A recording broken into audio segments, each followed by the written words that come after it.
पुणे स्वारगेटमध्ये घडलेली घटना फक्त संतापजनक नाही तर चक्रावून टाकणारी आहे. पुण्यामध्ये गेली अनेक वर्ष मी वावरते. 15 वर्षांपूर्वीचं पुणे आणि आत्ताचं पुणे यात प्रचंड फरक जाणवत आहे. 10-12 वर्षापूर्वी जर पुण्याच्या शिवाजीनगर बसस्टँडवर आम्ही उतरलो आणि रिक्षा करायची ठरवली, रात्री अपरात्री जरी रिक्षा घेतली तर शिवाजीनगर पोलीस चौकीचे पोलीस यायचे आणि रिक्षाचा नंबर नोंदवून घ्यायचे. आपण सुरक्षितपणे घरी पोहोचू ही महिलांना हमी होती. मात्र ते वातावरण हळूहळू बदलत चाललंय.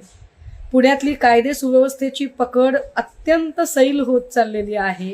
पोलिसांचा धाक नावाची गोष्ट तर आता काही उरलेलीच नाहीये.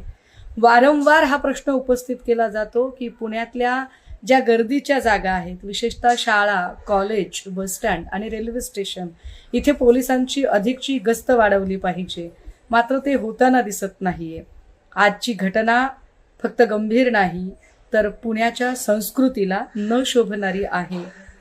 या सगळ्या संबंधाने पुण्याच्या पालकमंत्र्यांनी यात लक्ष घालावं आणि पुणे पोलिसांचं नेमकं चाललंय काय यावर पालकमंत्र्यांनी निश्चितपणे त्यांना जाब विचारावेत अशी अपेक्षा आहे.